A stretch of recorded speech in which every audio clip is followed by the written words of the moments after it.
The Jon Anik and Kenny Florian podcast. Jon Anik and Kenny Florian. I fucking love them. I can't get enough of them. Let's hear that Boston next. Big jab there from Duffy, and Frank Mir is hurt now. Down goes Duffy, out cold. Frank Mir does it again. Rock'em sock'em robots here. Oh my goodness. Hyperbole. They're a couple of absolutely self-involved bullshit artists. Here are your hosts, Jon Anik and Kenny Florian. Oh, it's the fight week of all fight weeks, and Ken-Flo is going to join me at this plush residence inn in less than 48 hours. Great to have you with us. Monday, July 5, 2021, episode 307 of the Anik and Florian podcast. We're coast to coast today. Ken-Flo's in the Carolinas. We will not tell you if it is north or south. So I'm here in Las Vegas. Hurricane Elsa, as you know, Ken-Flo, has been downgraded to a tropical storm. But the UFC did not want to take any chances with the Floridians, the Florida-based athletes and personnel. So I flew out here yesterday, July 4th, and I'm hunkering down here at the Residence Inn for 14 days, my man. Here we go. John, we don't want you to be so comfortable sleeping in your bed, you know, having all your comforts at home. We gotta keep you alert and hungry for this show, kid. This is a big one. Let's go. That's the truth. I'm going to start cutting weight as soon as we get off of this fine program. So a couple of things I want to get into in headlines, just some news breaking between last Monday when we did our Q&A and this Monday. So I want to get into Cyril Gane and Derek Lewis, the interim heavyweight title booking. Also some thoughts on the main event coming up here in headlines. And then, of course, anybody who has been dying to see Ken-Flo in the Venom fight kit gets their opportunity this weekend. You know, they fit pretty snug, Ken-Flo. So I don't know what size they have for you, maybe medium or large. But I got you a Patriots t-shirt, by the way. I have some gifts for your son, Archer. I got you a Patriots t-shirt. I got you a large. It says like #1 dad on the back or whatever. Oh, thank you. But thinking that you could shrink it, right? Because if I buy you a medium, you probably wash it and then you can never dry it because it won't fit the right way. So I bought you a large. It looks like a goddamn tablecloth. So it's way too fucking big. John, these are all euphemisms for you saying I'm a little chubbier than I was before, and I'm most likely a large to maybe extra large. So well, that's good. Well, if I didn't laugh at the rub of your joke, it's because you cut out for a minute. So sorry. We have gifts. We have gifts for you when you get here. And only one of the gifts, by the way, is optional for you to take home. Because I brought you some Anik and Florian podcast. Why am I like giving away everything that I gave away? So I got you some Anik and Florian podcast monogrammed egg weights. I have them with me. I think they're either the 2-pound version or the 1-pound version. But the question is, do you want to take those weights with you? You know, I do. All right, great. Absolutely. Well, 100%. I'm sure True will be shadow boxing in those weights. All right. She will. A lot to get to today.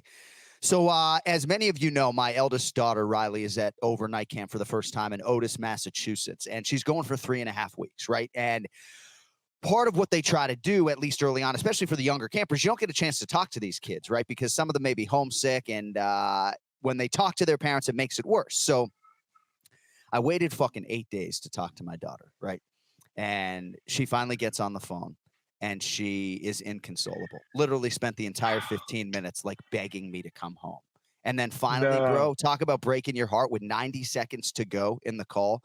She's bawling her fucking eyes out the whole time, like just inconsolable. And 90 seconds to go, she's like, I only have 1.5 minutes. Can I please talk to Tatum, who is her younger sister? I'm like, oh, I'm going to fucking literally flood my house with tears right now. So Tatum gets on the phone and Riley's like, telling her how much she misses her and saying, please, you got to find a way to get me home. And like, oh no. So like, what do you do? You know, like you got to stick it out, kiddo, but what do you do? Yeah. Oh my God. That is tough. That definitely will pull at the heartstrings.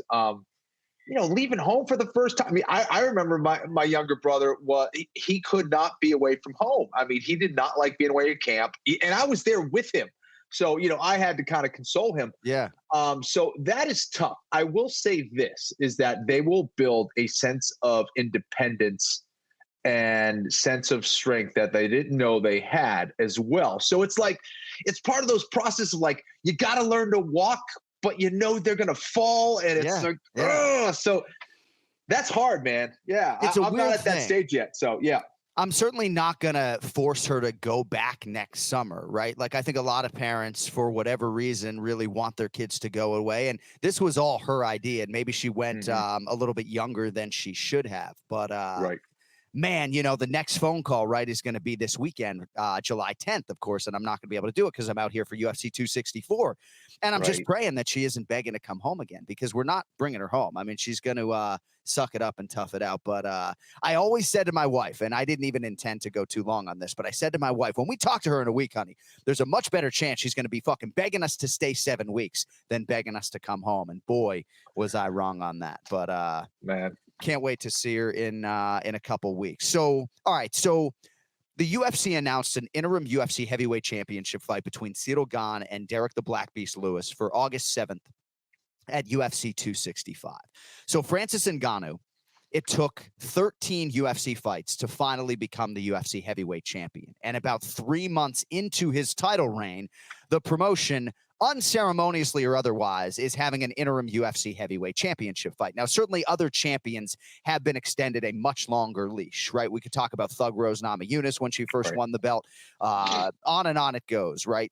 We could talk about Stipe, of course, who went a full year between title defenses at times, and I do think some of these things are a case-by-case basis, right? Jessica Andrade ill-advisedly defended her belt 3 months after she won it and lost to Zhang Weili in China. So there's a lot that goes into it. I don't know the inner workings of the communication between Francis Ngannou in the UFC. And largely, Kenny, when Ngannou comes back and defends the title, I don't think it's a huge deal that there will be an interim champion. But the MMA masses and the fan base was absolutely shocked by this news. And they do feel like in some way, shape, or form, the promotion is undercutting the new heavyweight champion a little bit by putting an interim belt on the line so soon after he won the undisputed title. Right. Listen, I'm always going to defer with the fighter more often than not. I think that, when you're talking about a fighter like Francis Ngannou, who has worked hard to get there and finally become champion, these guys, they want to hold on to their belts as well. I don't think it's unreasonable to, wait another month to fight for the belt. And I think the UFC has big plans for them. I think they get very excited. They want to book the big fights. And Francis kind of telling them no, I think genuinely upset them, obviously. And this is kind of a fuck you to Francis Ngannou, to be candid, of saying, okay, well, you don't want to fight, we'll book another one. And we can, make another belt. And guess what? If you go any further, there's other ways for us to penalize you. So it's tough. I think these are kind of bully tactics that a lot of promoters will try to do. It's unfortunate. I think that they will work itself out. I think, ultimately the power does lie with the champion as he holds the belt. And again, I also have to say that I don't know what the inner workings are or what the communications are between Francis and what was promised to the UFC and back and forth. So it's a tricky situation for both parties. And I think it will get resolved. But, I don't hate the Gane, Derek Lewis fight. That's a good fight. And that's a whole nother angle, right? Derek Lewis will be the home underdog in Houston. I mean, he owns that arena. And I think if any athlete can really be sort of bolstered by a crowd. Like, I absolutely believe that it stands to reason that crowd could be a performance enhancer for Derek Lewis on August 7th. Like, that is just a special relationship between the city of Houston, Texas, and Derek Lewis. But a lot of fans were upset when I sort of tweeted, we all anxiously await Francis Ngannou's first title defense, but man, that Derek Lewis walkout in Houston is going to be something. Now, I'm not on any side of this. Certainly the promotion cuts my check, right? But Francis Ngannou, when he won the heavyweight title, he needed to go to Cameroon and celebrate with his people. Like, that's what he needed to do, and that's what he did. And I'm glad that Francis was able to do that. And if that delayed his first title defense, then so be it. I think the only real issue, if you can call it that, is going to be when Francis Ngannou is defending the heavyweight title for the first time, and they do a stare down. Derek Lewis or Ciryl Gane is going to be standing next to him with a belt over his shoulder and probably shouldn't have a belt on, but at the end of the day, it kind of is what it is. And generally speaking, I am actually more in favor of interim champions and interim title fights than most people, whether it's because you need a title fight or you need a main event or what have you. So enough about that, but I'm very excited for the fight. Ciryl Gane about a 2.5 to 1 favorite, and going to be very interesting to see how that fight plays out over 25 minutes or fewer. So I just want to get a few thoughts from you on Dustin Poirier and Conor McGregor, because the trilogy is this weekend. And even though you're going to give sort of an extended prediction later in our main event challenge, I just want to do some treetop stuff on the main event here if we can. Yeah. So Dustin Poirier is now a slight favorite in this fight. And he is not talked about, Kenny, as one of the all-time great UFC fighters. And maybe if he is, I'm just not privy to those conversations. And I don't know if I'm asking you like what a second win over Conor McGregor would do for Dustin Poirier's legacy. But when you look at the body of work that Dustin Poirier has put on paper, you know, he was one of the most accomplished featherweights in the UFC before he moved up. And now he has 11 goddamn wins at lightweight to Conor McGregor's 1 win at lightweight. Yet when we talk about the all-time greats in this sport, people don't seem to land on the name Dustin Poirier. And I just wanted to get your thoughts on that. Yeah, listen, obviously he doesn't have the same kind of star power as Conor McGregor does. And, you know, it's guys like Dustin that are rarely appreciated. Here's a guy that has worked his way up from the very small shows, the small regional shows in his area, local to regional, to WEC, to eventually the UFC, going from 145 to 155 and dealing with all the adversity in and out of the cage, quietly, amassing an excellent record. And he was kind of always the guy that we were surprised by. Oh, wow, what a performance. I didn't kind of really, expect that from Dustin. And he would just do that little by little by little.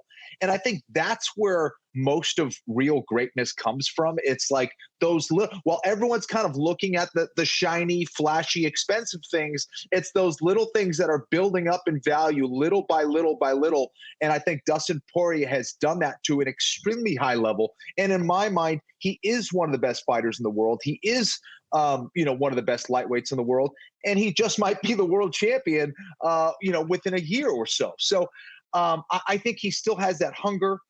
He has improved as a fighter. I mean, so much in all areas. Oh, yeah. So he's just a hard worker that, and a good guy who is, I think, continually trying to get better because of that hunger, because of where he comes from. And I know the Hall of Fame conversation can fall on deaf ears, in large part because it's a one-man voting body, right? UFC President Dana White. But you have two different cases in Tony Ferguson and Dustin Poirier, right? Two former interim UFC lightweight champions who never broke through and won the undisputed title. That obviously is a far more realistic goal, at least right now, for Poirier than it is Ferguson. But I'm just curious sort of how the fan base looks at those two athletes in terms of their UFC careers, because every time Dustin Poirier has faced adversity, he has responded with flying colors. Go look at the first McGregor loss, reels off 4 more wins. Then the main event against Michael Johnson in Hidalgo, Texas in 2016, loses in less than a minute, right? When he was on the cusp of greatness then, and the only man to beat him since is Khabib Nurmagomedov. So I don't know, as I was studying this fight, this thematically just kept coming up for me that, like, man, I look at this fucking wins list and I was thinking to myself, man, in terms of McGregor's legacy, a win over the 2021 version of Dustin Poirier would be huge. But it's like, what about Dustin? Like, is this dude right. a UFC Hall of Famer? What the fuck? The Fightville kid. He's not just the kid from the documentary anymore, Well, absolutely. And another thing, he's not that guy who is blessed with a tremendous amount of athleticism or a tremendous amount of strength. He's not that guy that wows you with what he does, but his fundamentals, his work ethic, his mindset, I think is what makes him elite. And you look at Conor, they're very different people. They're very different fighters. And, I think that's what makes this fight so interesting is the contrast of the flash of Conor McGregor and essentially everything he does and kind of the quiet, more conservative nature of Dustin Poirier. I think it's fascinating contrast. So when you were in the prime of your career, we were spending a lot of time together and you were driving from Boston to Bristol, Connecticut to film MMA Live during these training camps. And I remember, I think it was during the Diego Nunes camp, you showed up, you're probably like 159, right? like 3 or 4 weeks before the fight. It was going to be your last show. And I remember we had a lot of conversations about not revealing your hand, right? Not talking too much on MMA Live about what you've been working on or what you're going to do. And you were pretty good, not unlike Dominic Cruz. He's gotten worse lately, but keeping things fairly close to the vest. I will admit to being surprised with how forthcoming Dustin Poirier has been with the verbal leading up to this fight. It's certainly registered on McGregor's radar. He said, man, he's talking an awful lot lately. He did an extended sit down with ESPN's Brett Okamoto, and Dustin had a lot to say about potential adjustments from McGregor, about things he could do in the third fight.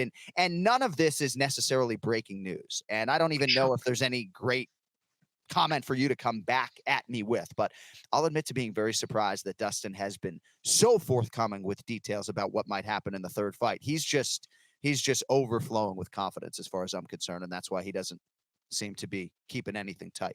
I don't know. I think that's the case as well, John, from what I've seen. I think that,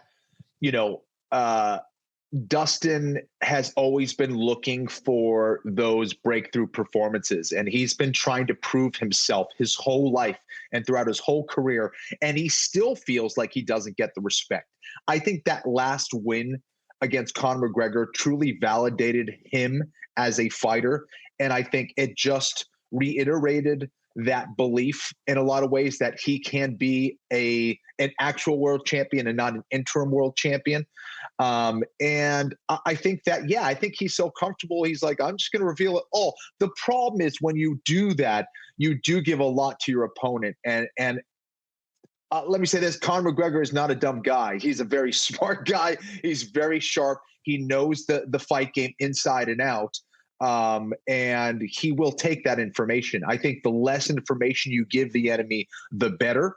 And it's much better to surprise than reveal and try to follow through on those expectations or on that kind of game plan. Right. Like if Dominic Cruz had released his footwork videos like 5 years ago, I mean, maybe nobody would have bought him, right? But I would have been like, dude, what are you doing? Right. But now I agree.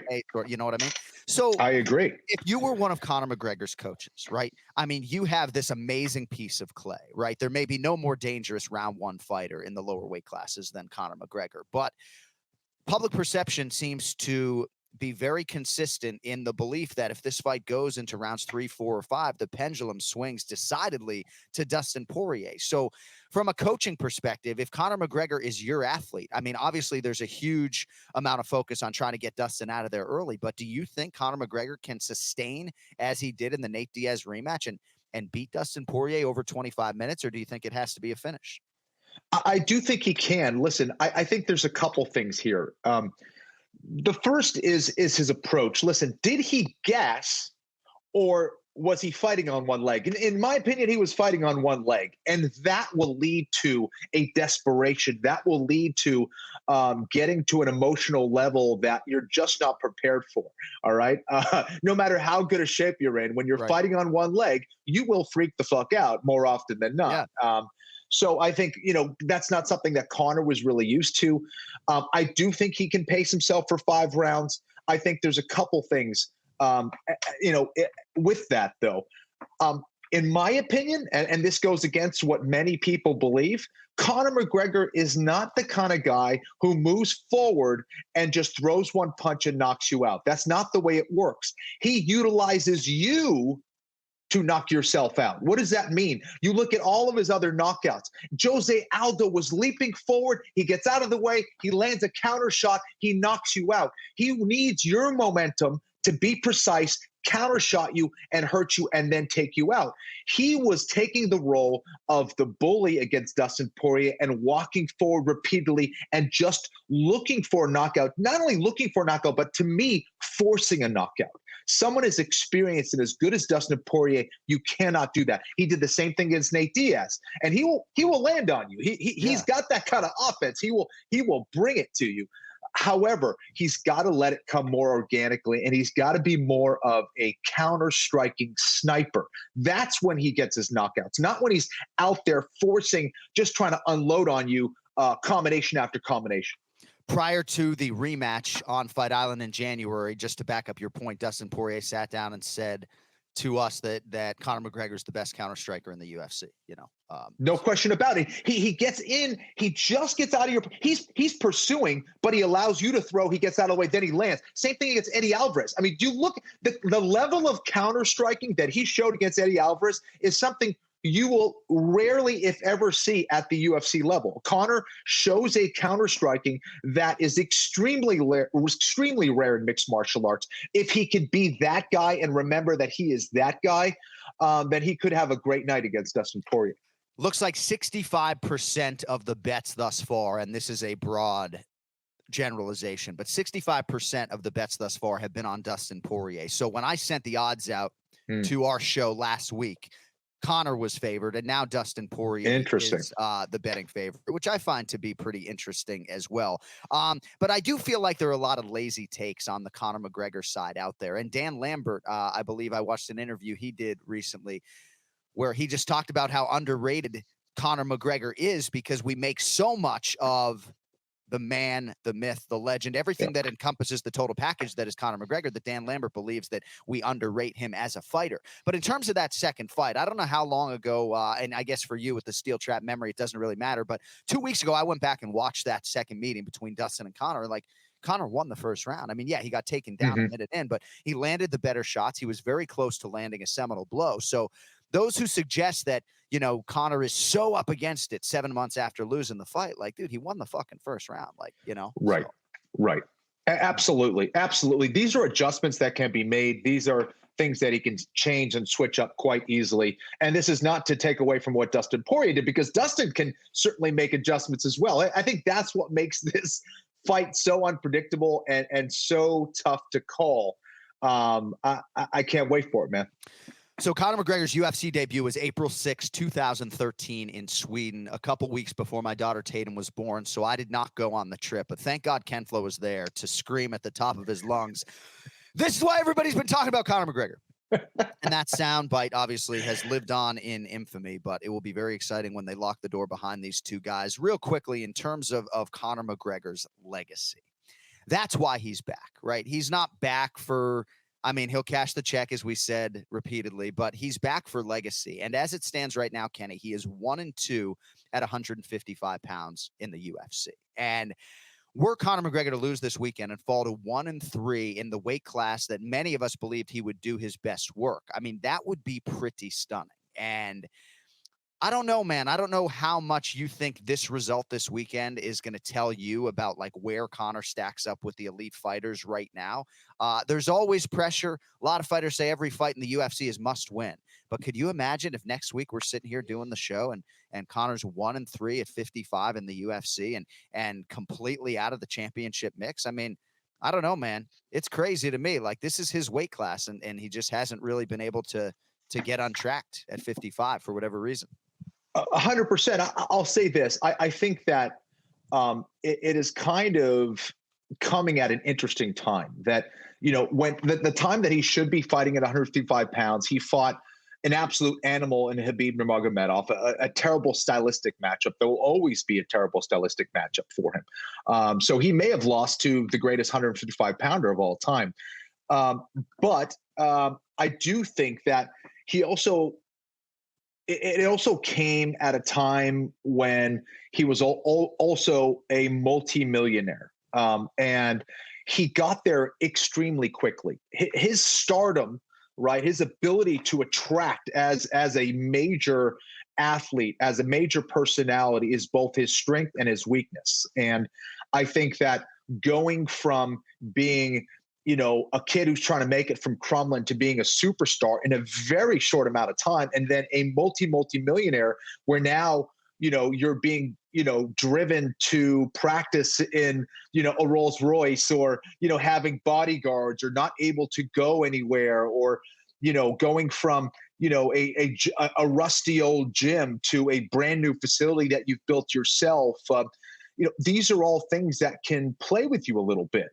And this doesn't include, the hundreds of millions of dollars that he's made off of his whiskey brand and all that. Right. This is a really tough thing to deal with, in a lot of ways. More money, more problems, right? So I think that getting that passion back, I think, is a difficult thing. We will find out either two ways this fight can go. He goes out there and he wins quickly against Dustin Poirier. That won't tell us if Conor McGregor is back. Right. If he goes 5 hard rounds and it is a war and he wins in a battle of attrition and will and heart, then that Conor McGregor is back. Yeah. And that could be the case. Maybe he wins and he still has that and we just don't know about it. Yeah. But to me, that Conor McGregor, that defeated Chad Mendes, that guy that brutally cut down to 145 pounds, that had to travel cross country, I believe, to go do interviews at ESPN in Bristol and come back to Vegas to fight amidst that horrible weight cut and that torn ACL, that torn knee, and he still won. And he was getting beat up, and he kept getting back to his feet and walking forward. If that dude shows up, then every 155 pounder is in big trouble. Yeah. I just don't know if that's going to be the guy. That up. And you're right. Like, granted, Chad Mendes did not have a full training camp, but stylistically, that was like the worst matchup at the time. He had a torn ACL. He's going coast to coast.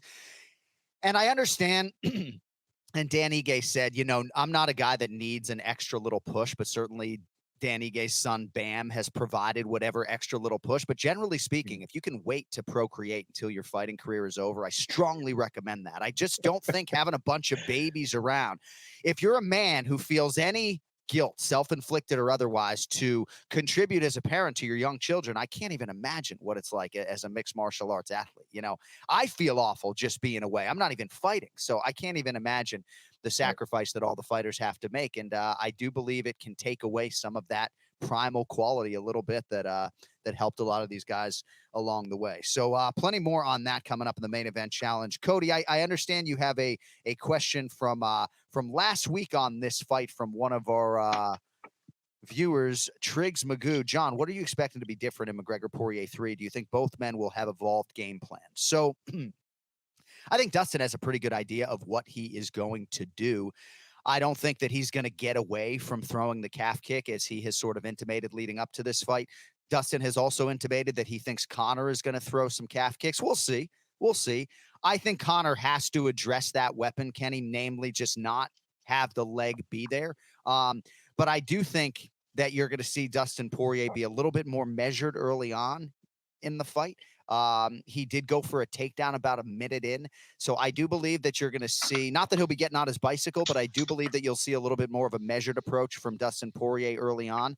In terms of adjustments on the McGregor side, Kenny, given how big a factor that calf kick was in that second meeting, is that something that you think they need to address like right out of the chute? He better have. Better have. A couple things. When you watch, and I think we talked about this on the podcast post that second fight, but the wider your base is, right, as your legs get wider, the lower to the ground you're going to be. That means you can generate more power from the floor. That you'll see a lot of boxers who like to hit hard. They'll sit right. That's why they say sit down to your punches. You lower your stance so you can generate more power.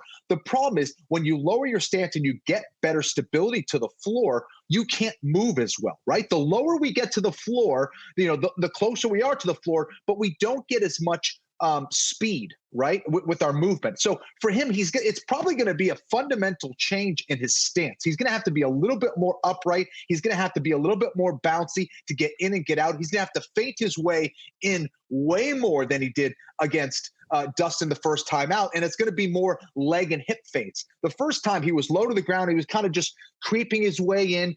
You're putting so much weight on that leg, which means it's going to be difficult for you to remove that leg. And if it's difficult for you to remove that leg, Dustin Poirier is going to kick that leg, right? So it's a fascinating matchup. The approach is going to be amazing. So really curious to see how that goes down. Yeah, and it is interesting, too, in terms of Poirier's commitment, right? And just all the trust and faith he has in his training partners and the strategy and the game plan, right? Even when he had some compromising moments in that first round. If you go back and watch the minute of round one, any chance he gets to just touch that meat on that calf, and there were 3 or 4 times he landed towards the end of round one and went right back to the well at the beginning of round two. And he's just very disciplined. He stays the course. He's exceedingly accurate. The right hand that sort of ended the fight. I mean, man, did he not miss. So very excited to see how it plays out, obviously, here in about 5 sleeps. And I would also submit the Fight Island atmosphere is so surreal, right? Even though we had a few fans in the building, that I do think it stands to reason that Conor and Dustin both could be lifted up by this crowd and making the walk at T-Mobile Arena with a bunch of fans. It's just going to be a much more normal fight setting. And I think in particular, when it comes to Conor McGregor, that is something that could pay dividends. All right. So I bought 2 Ray Longo Minute t-shirts, and as soon as I wear one, Ray Longo is not taking his call. So we're going to get to the pronunciation of the week. We're going to make our picks in the main event challenge, and then we will try to catch up with Ray Longo over the course of the next 45 minutes. But Cody Merrow is our executive producer, and he is charged with trying to improve his record of 3-5 in the pronunciation of the week. This middleweight faces Trevin Giles this weekend in a prelim fight on ESPN. He is 1-0 in the UFC. And as of 5 days ago, Cody, nice to see you, my friend, I could not pronounce this man's name. This one's pretty difficult, I think, if you don't have the benefit of listening to the file. Good morning, my friend. Good morning. And no, I didn't listen to the file. So you're not supposed to. Yeah. Well, good. Because so, but I think what do you got? So this man's South African, so I think that's probably why a lot of people get tripped up. Dricus du Plessis. Dricus still knocks du Plessis. Come on. Let me hear it again. Dricus still knocks du Plessis. Du Plessis. Du Plessis. So we emphasize the last syllable, and it is Dracus. So, I mean, when you butcher the first name, I don't even... Dricus still knocks du Plessis. That's Dricus. Play it again. Dricus still knocks du Plessis. That's Dricus. I voiced it as Dracus. Maybe I'm going to get a call from the bosses that we need to revoice. It's du Plessis. I got that wrong. So, all right. And you want to know why I got it wrong? Hang on. So I did not read the file or listen to the file, as is evident by my terrible pronunciation. But I went and watched South African cricket of a guy whose name is du Plessis, who plays cricket. He actually got hit and has like brain damage now. But I went and did the research. So, all right. Sorry. Well, fans. We appreciate your contribution. And again, if the listenership wants to lift you up and give you the win here, I have no problem if they want to chime in. Ken-Flo, that's a no for me. Any Yeah, I mean, look, what is he, like a French South Africa? Du Plessis? I mean, what's that was next level hard, dude. That's what I get, because I did the research, but I sent John a family name meaning, and it said that it was like a French Huguenot name because it's South African. And so like, I just overthought it, man. This Sorry, game fans. will humble you. This game will humble There's you. no doubt about it. Just buy a shirt. You don't have to argue for me. Just buy shirts. Well, it's funny because I'm trying to find something on my phone, but my daughter Riley's middle name is Kate, but it is short for Kazimieta, which is a Polish name, I believe. And so Riley looked up Kazimieta to find out what her middle name meant. And I can't find it on my phone right now, but it's pretty morbid. You can look it up. It's like, it's not a nice thing. But I can't find it on my phone right now, so I digress. All right. UFC 264, McGregor versus Poirier 3 is all set for this weekend. And DraftKings Sportsbook, the official sports betting partner of UFC, has a knockout offer for this fight. How about this? DraftKings offering 264 to 1 odds on a knockout in the first round of Saturday's main event. So if this rubber match ends in a first round knockout on either side, you will walk away with the cash. You just pick the main event fighter you think will win, either Poirier or McGregor, by first round knockout. DraftKings Sportsbook will give you 264 to 1 odds on that fighter. And I hear from knowledgeable MMA fans all the time, and I don't believe there's any better way to truly put that insight to the test than to try to put your money where your mouth is with DraftKings Sportsbook. And if MMA is not for you, no issues there. DraftKings Sportsbook offers great odds on promotions like basketball, hockey, and so much more. I'm betting baseball every day on there. And DraftKings is also safe, secure, and reliable, so you can deposit and withdraw your funds at your convenience. So download the top-rated DraftKings Sportsbook app now and use promo code ANIK when you sign up, ANIK, to turn $1 into $264 when you bet on a main event fighter to win by first round knockout. That's code ANIK to turn $1 into $264 only at DraftKings Sportsbook. Must be 21 or older. New customers only. Restrictions apply. See DraftKings.com/sportsbook for details. Gambling problem? Call 1-800-GAMBLE. All right, 8 picks to make on UFC 264. Let us get to the main event challenge. It's the main event challenge.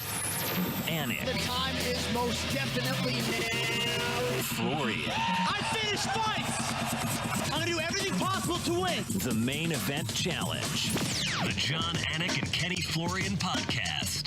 All right, nothing quite like a main event challenge during a Conor McGregor-led pay-per-view fight week as we welcome in the Duck, Ian Parker, on social media. He is at Ian Parker MMA, and I think the best thing that happens to you is when we give you a week off and we bring in one of our great listeners to make picks, because the avalanche of support from the Anik and Florian podcast listeners is legitimate for the Duck. I hope you feel that love. I do. I do feel the love. It's funny. Whenever I'm not on, though, I get like a tweet or something like, yo, did you get fired? You quit? Like, what's going on? I said, no. I said, look, sometimes I get the week off. Sometimes other people got to jump in. You know, they get very concerned, my fellow ducklings. So they don't want to see. Listen, they don't like when I leave for a week. Yeah, that sounded really weird when I said that. But they don't like when I leave for a week and then Kenny wins 4-1. That's just right. That ain't kosher, bro. Right. That ain't kosher. Well, it's good to see you, and we have no fewer than 8 selections today. It is UFC 264, Poirier versus McGregor III, as the UFC returns to T-Mobile Arena with fans for the first time since March of 2020. And the first fight for us is going to be at featherweight, and it will feature Ken-Flo in the red corner of Ryan Hall wearing a Venom fight kit. But Ryan Hall's the plus 180 underdog here, Ian, against the undefeated minus 230 favorite, Ilia Topuria. Kenny, I can assure you, is not going to tell us what they're going to do or what they need to do to hand Topuria his first loss. But obviously, this is a significant challenge for Team Hall. Ian, let's start with you. Topuria, some would say prohibitively favored here against the thus far perfect in the UFC, Ryan Hall. How do you handicap this one? Oh man, I'm sorry, Kenny. Look, this is so awkward because this is your guy and cornered. No. Look, when I heard this matchup, I thought this was a very bizarre one for Ryan Hall, to be honest. I'm guessing due to the lack of opponents, people don't want to fight him. Someone was willing to step up, a young guy who's a prospect. I just think that Topuria is too much of an athlete, physically gifted in this situation. I don't think he should be this heavy of a favorite. I find that to be a little bizarre, being what Ryan Hall has done. And it clearly shows Hall's striking has come a long way to match that wizardry on the ground. But I like Topuria here on a betting standpoint. Too high to bet it straight, especially with Hall being so unpredictable. I do think Topuria, though, will be able to shut that down. So I'm going to go with him here, and I'll allow Kenny to do the underdog.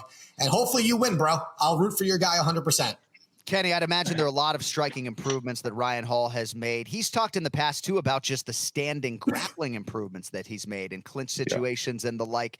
He has one of the craziest career resumes of all time. Pro debut in 2006, right, which he lost. And then he went like 6 years before his second pro fight, but he's won 8 professional fights in a row, undefeated in the UFC, had that exhibition loss on The Ultimate Fighter to Saul Rogers, which was a 2-round decision.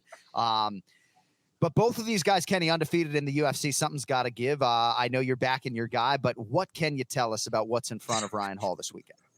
Yeah, listen, I think that Ilia is a legitimate problem for a lot of people at 145 pounds, and wouldn't be surprised to see him sitting in the top 10, top 5 at some point in his career and potentially be a champion. I do think he's that talented. He's a black belt in Brazilian Jiu-Jitsu. He's an excellent wrestler. He's an excellent striker. There are no known weaknesses, in my opinion, from him. I think that he's a guy that loves to move forward and loves to pressure. And, you know, we've worked very hard and very diligently in trying to deal with all those problems that he's going to present. I think that it's been a little while since Ryan has been in the octagon. I think that is a great thing and also a not a great thing, you know, for a lot of people who haven't been able to see Ryan. But you know, injuries aside, Ryan has been training throughout, and I think he's going to be able to show a lot of those improvements. I am going to be so fucking distracted with Kenny in the corner. My bosses listen to this show, so hopefully they'll hear that and give me a longer leash. But I'm just gonna have all eyes on fucking Ken-Flo in the goddamn corner, Ian. You're gonna get in the corner if you keep talking like this. Yeah, that's right. All right, next fight, Ian. We'll have you lead off on this one, but rest assured, Ken-Flo's going to lead a lot of these fights down the stretch. At welterweight, how about this one? Michel Pereira minus 177. Nico Price in the room next door right now. So plus 140. 13th UFC start for the 31-year-old father of 5, Nico Price, who is must-see television. I think the same can be said for the consummate showman Michel Pereira. 37th professional fight for the 27-year-old Michel Pereira. Couple of UFC wins for him late in 2020, Ian, to give him some momentum coming in. about a 2-1 favorite for Pereira. Any value on Nico Price? And ultimately, Ian, which way are you going? Is he really in the room next to you? Can he hear this right now? I like Nico. He's a cool guy. He's fun. He's a character. I think this is a terrible matchup for him. I think Pereira, a focused one, a disciplined one who doesn't do the Cirque du Soleil nonsense, is legitimately can be a top 5 guy in this division. His size is, both these guys are big for the division, but he carries it a little bit differently. His striking is very precise, and he's a black belt Brazilian jiu-jitsu. And his cardio. I mean, we finally saw in that last fight. I like that we saw 3 rounds out of him. He didn't get tired, and Chaos Williams pushes forward. You see what Chaos can do in a 3-round fight. Nico's a wild guy, but sometimes too comfortable on his back, willing to throw crazy stuff to compromise his position. I like Pereira here. I thought he was going to be a heavier favorite. I actually think this is one of the better plays in the night bet-wise value. People might think I'm crazy for saying that. I think that if he's composed and disciplined and doesn't act like a huge a-hole with the flips, he's so dangerous, and I'm going that way. I think you set that up well, Ian, and I think everything that you say kind of dovetails with what Pereira said leading into his last 2 fights in terms of discipline and coming to Vegas, leaning on the UFC PI. Pereira, Kenny, wants to prove to Dana White and Sean Shelby and the fan base that he can actually have some staying power and not just be an entertainer. And I would also point to that Chaos Williams fight, right? The 2 takedowns late. I mean, he had plenty left in the tank, and I thought he had a dominant 3rd round there. Kenny, what do you think about Pereira here, about minus 180 against Nico, the hybrid Price? To me, the odds look right. I think that Pereira is the favorite for a reason. Not a whole lot of disagreement here with what Ian said. I think that it's Pereira's fight to lose. I think he's the better fighter here. I do think that Nico is dangerous, has some power, has the ability to maybe grind out a round here and there. Is he going to be able to do that against Pereira enough to where he can get a decision win? I don't think so. I think that Pereira is such a gifted striker, and he's one of the elite. I think, in my mind, I think this is one of those fights that, given what Nico has done and seeing how dangerous he can be, if he makes it look easy here and is able to win with relative ease, then I think the sky's the limit for Pereira. This card is so good, right? I mean, you look at this batch of these ESPN prelims, and that brings us to the featured preliminary contest. Carlos Condit, Max Griffin, Ken-Flo. We'll have you lead here. Max Griffin minus 190. The natural born killer, Carlos Condit, plus 150. So Max Griffin is 5-6 in the UFC. He's 35 years old. But yet when I watch him fight at times, I feel like he's a guy who looks like he could make a run if he put it all together. He's got 2 straight wins and obviously getting a huge matchup and fight here in the fan favorite and former interim champ Carlos Condit, Kenny Florian. Griffin, Condit, who do you have? Yeah, this is a tough one for me. I think that both of these guys have been pretty inconsistent in what we've seen from them. It's hard to tell what Carlos Condit is going to show up for me. I think that he's a guy who has a tremendous amount of talent. I think that if his footwork is on, he should be able to win this fight. It's a close one. I think Griffin, for me, probably has more firepower. I think Condit is probably the better overall grappler. Perhaps Griffin is the better wrestler here. So this is a close one that could go a few different ways. You can argue that Griffin is the fresher fighter, years wise. But I don't know. I think that, Condit's been fighting a long time, but I do think, his last performance showed some promise. I do think that, he's starting to get his bearings back a little bit, and we're seeing some flashes of brilliance for him. I'll go with Carlos Condit here. Ken-Flo likes Carlos Condit plus 150. And when you see me look at my phone, just know it's either something going on with my kids so I had to come out here early. So I was supposed to go to the eye doctor today. Now, I don't know if you guys care about this or not, right? These contacts are fucking bleeding my eyes right now. So I'm trying to get contact lenses overnighted to Las Vegas. I didn't even know you had contacts. That's a new one for me. I am the contacts make my eyes red too, John. That's fine. Well, no, but so I've been wearing these for right. Hey, I haven't even been to the goddamn dispensary yet, okay? But my eyes are bleeding because these lenses I've been wearing for 3 weeks, and they're 2-week lenses. So I was just trying to coordinate. I'm trying to get my wife to send lenses to one of my coworkers in Vegas, and that's why I was listening, but I wasn't looking. All right, Condit plus 150 for Ken-Flo. Ian, what do you think? Yeah, I don't love that play. I understand why. I also think Kenny's friends with a lot of guys that he was fighting with, and Kenny was one of the smarter ones that got out before. Listen, Kenny, I love you, bro. I know exactly what you're doing over there. I get it. Here's the thing with Condit. It's hard for me to really gauge where he's at when going 4 losses in a row, beating a Court McGee who didn't throw more than 3 strikes, beating a Matt Brown that was very hesitant in that fight. Matt Brown didn't throw a lot in his last fight. He landed that 1 punch to knock out Lima. I just think a guy in Griffin here is going to be too much pressure, too much output, too much of a pace. And with the wrestling, grappling, Kenny's right. Carlos Condit's a better jiu-jitsu practitioner, better grappler, but when he gets placed on his back because of that, that's kind of also his Achilles heel. He likes to sit there. He doesn't really throw up too many submissions.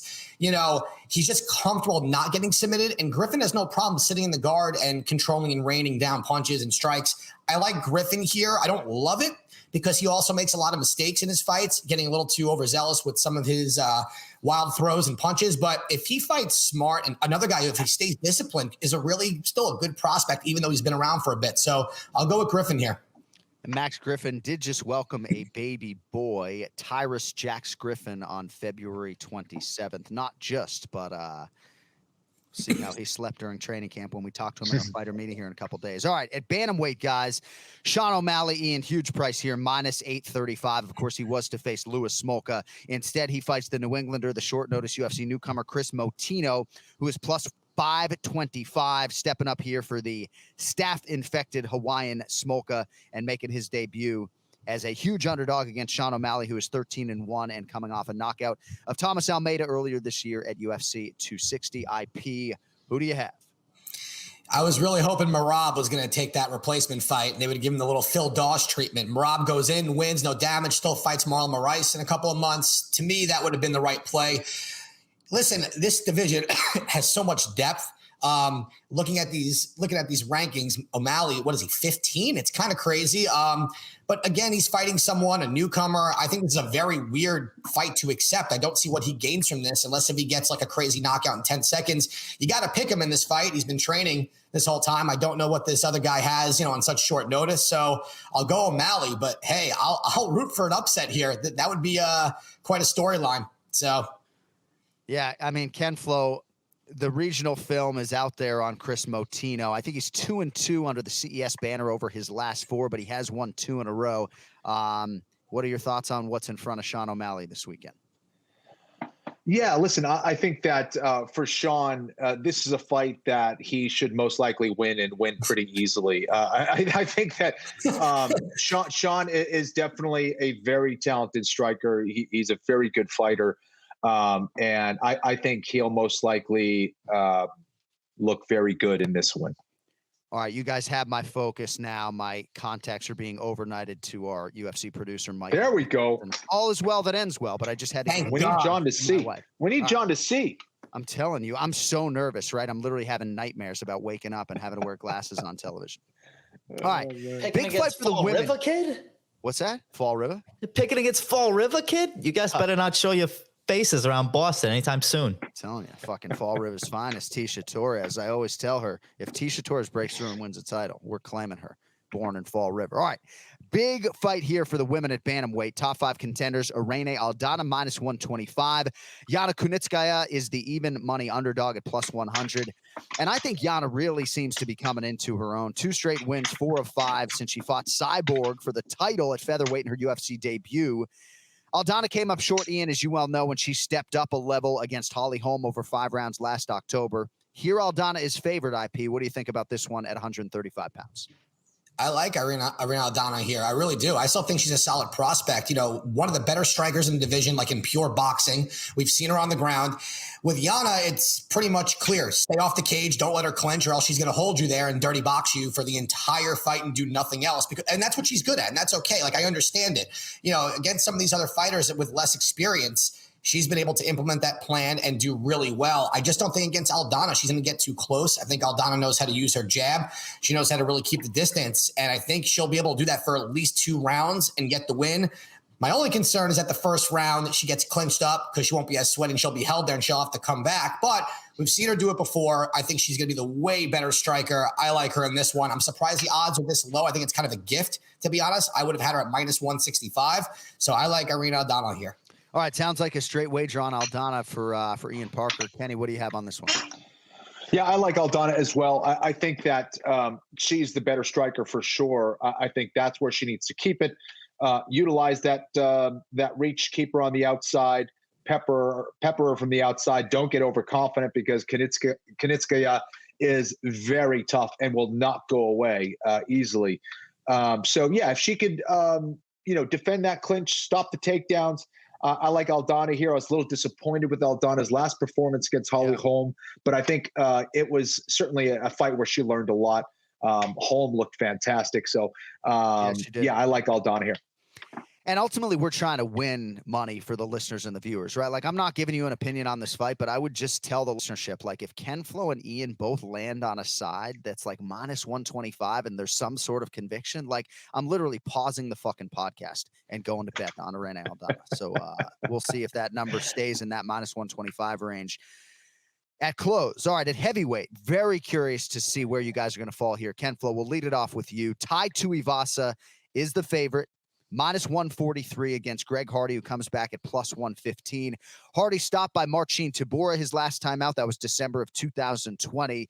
The Tuivasa, Tai Tuivasa, has won 2 in a row after that 3-fight skid. I like this matchup. I like the timing of it for both guys. Kenny, who do you think emerges, Tai Tuivasa or the Prince of War, Greg Hardy? I think both are capable of finishing the fight. I do think Hardy, obviously, with his firepower, could hurt Tuivasa. But if Tuivasa throws his best shot, I think he knocks out Greg Hardy.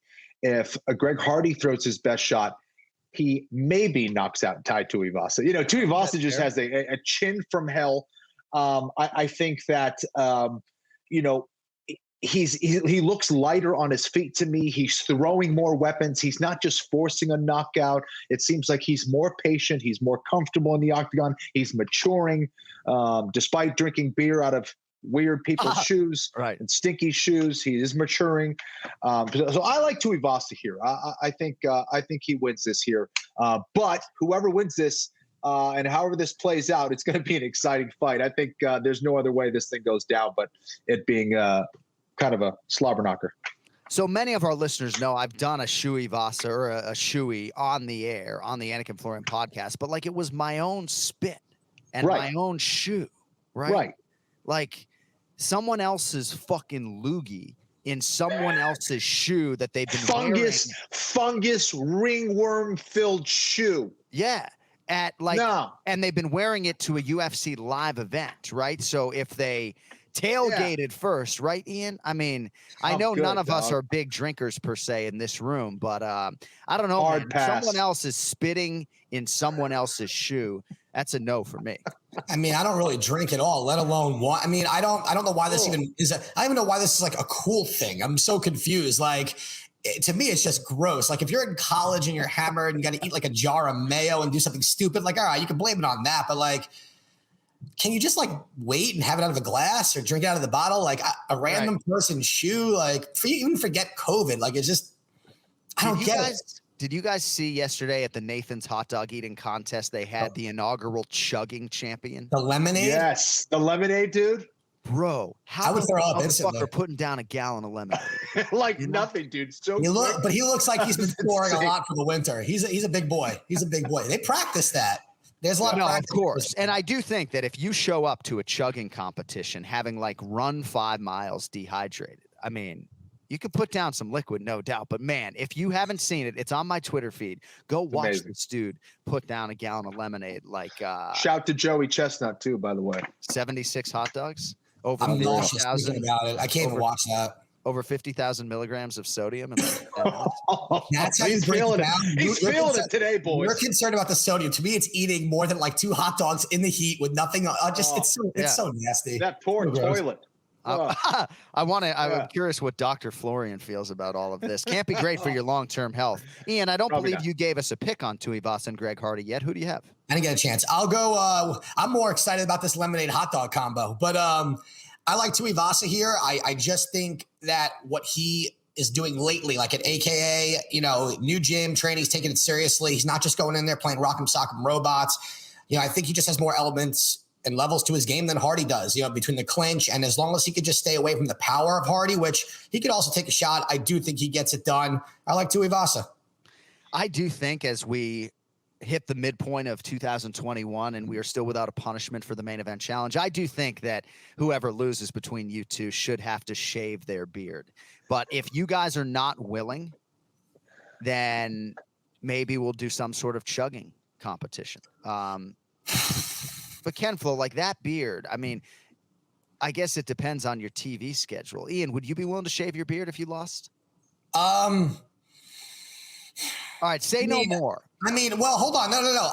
I should say yes because I'm not going to lose. Right, you got to say no. I clean this up for TV. So does Kenny, but I'm not losing. So look, I'll shave my eyebrows. I'll shave my beard. Kenny, shave your eyebrows. No eyebrows. If I have a little break in the television schedule, and I would do it. I don't think that my loved ones around me would love to see his face without a beard, but. I have like a fat face, even when I'm skinny. Like he's got a skinny face. Oh, I look weird now without. But it's beard like then. shaving cream and a straight razor on your face. Like we're not trimming it. Yeah, no, exactly. Yeah. Right. Well, at some point in time, we're going to have to figure out the punishment here. All right. But it is 76-60. All right, co-main event. Two former world welterweight title challenges. 4th-ranked Stephen Wonderboy Thompson, -155. 2nd-ranked Gilbert Durinho Burns is +125. 17th UFC appearance for both men. One of them is 11-4-1. The other is 12-4.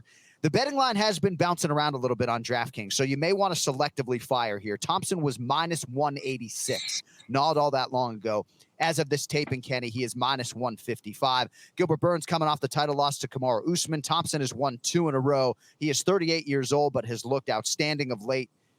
Co-main event, Burns, Thompson, Ken-Flo. Who do you have? Yeah, listen, I wouldn't want to be fighting Gilbert Burns coming off that loss against Usman. I think that Gilbert Burns will be fired up. I think he chose the one and only training partner, the best training partner you can hire and bring into camp, and that's Raymond Daniels. I've worked with Raymond. He's a brilliant karate fighter, one of the best strikers on the planet. That's the kind of guy you need if you want to beat a Stephen Wonderboy Thompson. Now, can he do it? Is it enough to do it in a short amount of time? I don't know. The good thing for Gilbert Burns is that he's not a one-trick pony. He's not just a striker, and he's not just a jiu-jitsu guy these days. He has knockout power in his hands. We've seen that. He does have solid takedowns. He has some of the best jiu-jitsu in that division. And he's got great training partners. He's got a great camp. However, one doesn't just beat Stephen Wonderboy Thompson in one training camp. You need probably 7 training camps of training for Stephen Wonderboy Thompson. Unfortunately, I think. Can he? Sure. Will he? I don't know. I don't think so. I think Stephen Wonderboy Thompson wins this with his footwork, his ability to get in and get out. He's such a tricky guy to deal with. It's one thing to train for it. It's another thing to see it happening live for real at Stephen Wonderboy Thompson's speed in front of your face. So I think that Wonderboy wins this. I still think he has it. I still think he's the only striker who could potentially beat Usman. That's my opinion. So I love the fight, but I do think that Wonderboy wins a decision against Gilbert. All right, Stephen Wonderboy Thompson by decision. Ian, obviously, I'm in South Florida with Gilbert Burns. I work out with his strength and conditioning coaches. Notice I didn't use the verb train. I don't train with those guys. I work out with them. Okay, let's be clear. But as much as I love Raymond Daniels, like to me, I think Gilbert needs a floor fight. Like as powerful as he is, I think he needs to pursue a floor fight at all costs. You guys are the experts, not me. But I don't know, man. I just think Stephen Wonderboy Thompson is a challenge unlike any other in this sport. And I agree largely with a lot of what Ken-Flo said. Certainly Gilbert Burns is a 5-tool player. Ian, do you think he has enough to get past Wonderboy this week?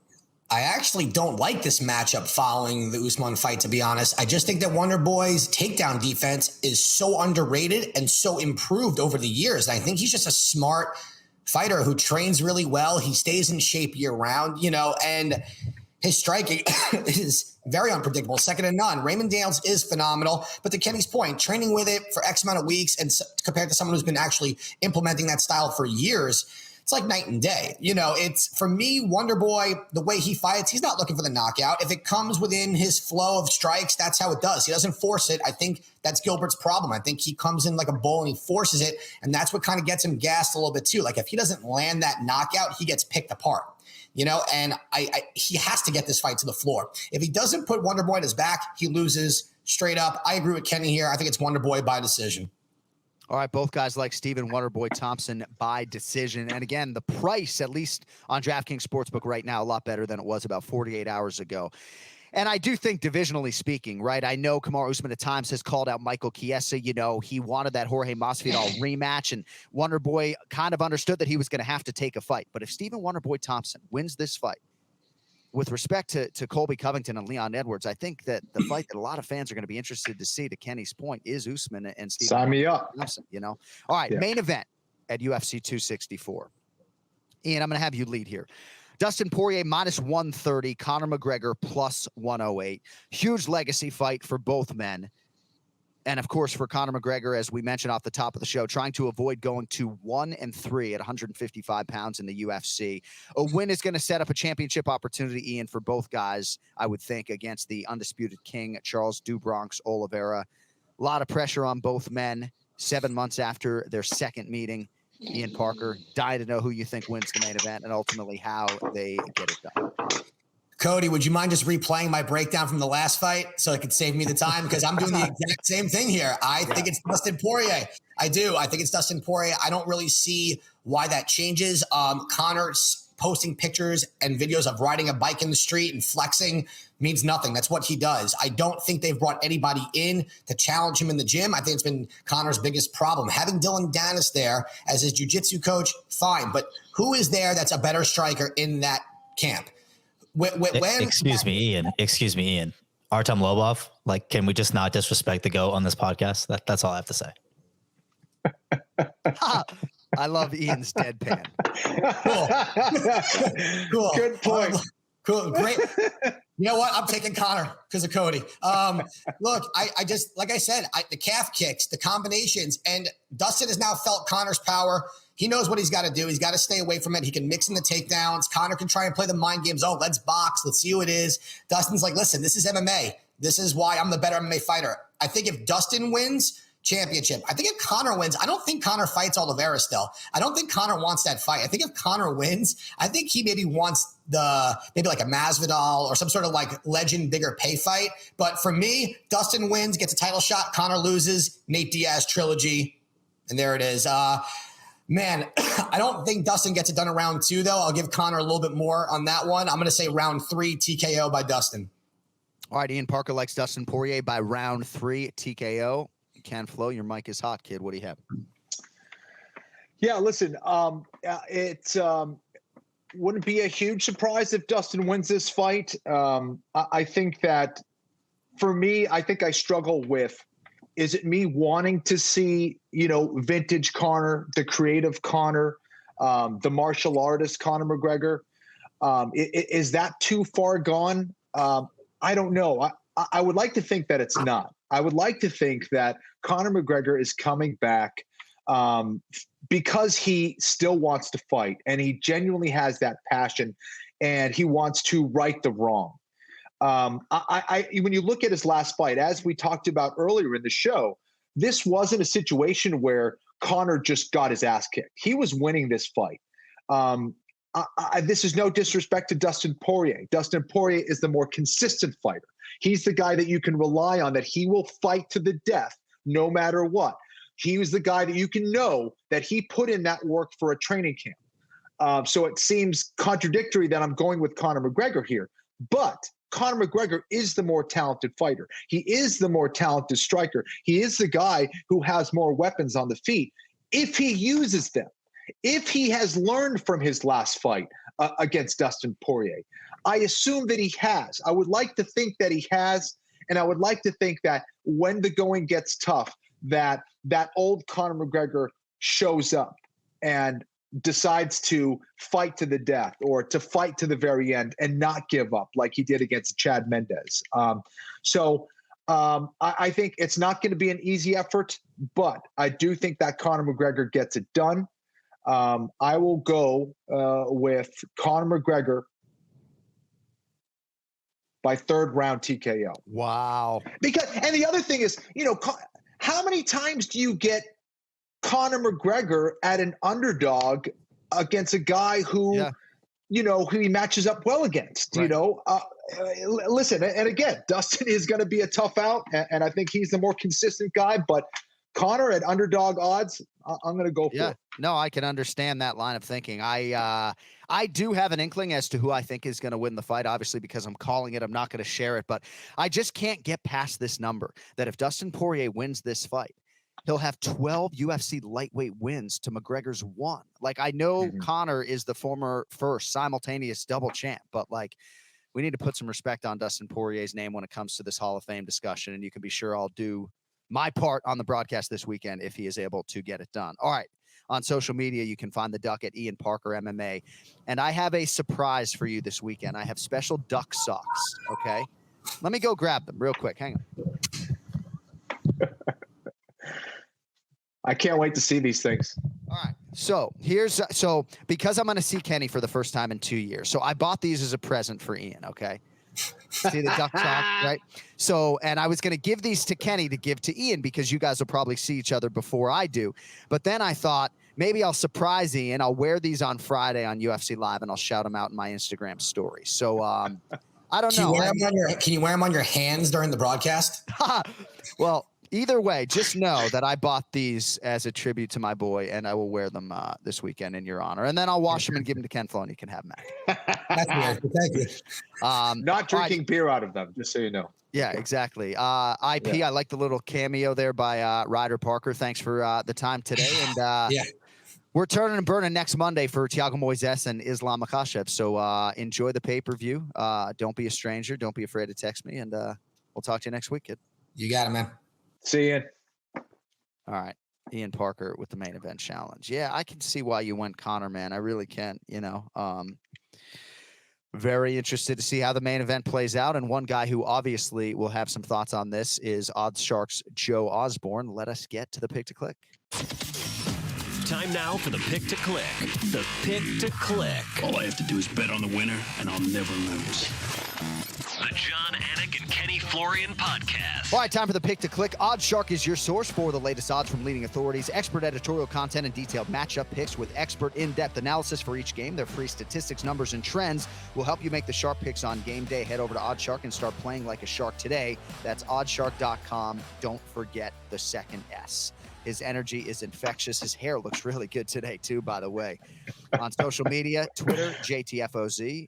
On Instagram, he is Paper Chaser Joe, sports betting analyst for oddshark.com.